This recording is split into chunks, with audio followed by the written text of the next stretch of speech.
8:14 now, we're at -3 or 4. And if you've ever wanted to become your own boss, you may want to pay special attention to our next guest. Author and business coach Greg Balanko-Dickson joins us now to talk about his latest book, Tips and Traps When Buying a Business. Good morning. Thanks for coming in today. Morning. So why would somebody want to buy a business? Well, I think there's at least 15 good reasons, and the top 3 would be that it's cheaper to start a business than to buy a business. When you compare the cost of doing a startup, cost of advertising, I mean, you start a business from scratch, you have no customers, you have to do everything from ground zero. When you buy a business, the existing owner has already done that work for you. Okay, well, explain the difference between buying an established business and buying a franchise business. Sure.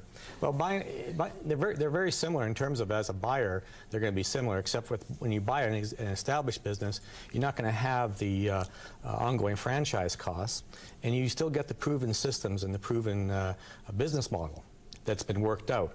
Whereas with a franchise, you've got the same proven systems, the same marketing systems that have been tested and proven over time, and of course you're going to pay your ongoing franchise fees. But as a buyer of a business, if you're more of an entrepreneur, someone that wants to experiment and tweak and refine and put your own mark on a business, buying an existing business would be the way to go, versus if you're more of a manager and you want to learn a system and then just run a business, a franchise would be the way to go.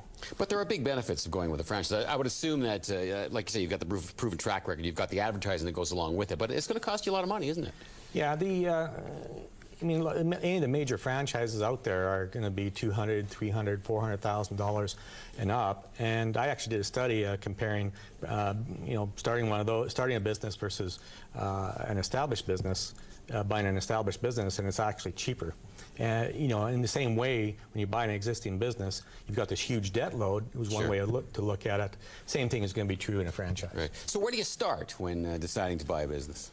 Well, I guess you could start with my book. But seriously, in the book, the first 3 chapters are really looking at what is it that really is driving you to be in business, and what are your personality characteristics, what's your business background, and that will help a lot to help you pick an industry that you'd want to look at pursuing in terms of buying a business. That would be the first place to start. What are some of the common mistakes people make when buying a business? That's a good question. Probably the biggest mistake, I say that buying a business is a little bit like falling in love. You kind of get to know each other, there's a little bit of tension there, and you start to dance, and then suddenly you realize, hey, I really like this person, And then the buyer and the sellers and the buyers are kind of thinking, this is looking really good, and then everybody forgets about the details.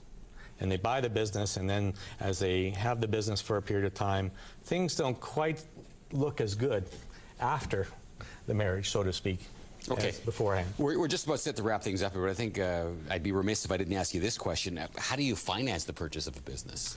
Well, there's 3 ways. There's debt financing. You can as well get investors, but then you're giving up equity in a portion of your future profits. My favorite is seller financing, and I cover that in the book.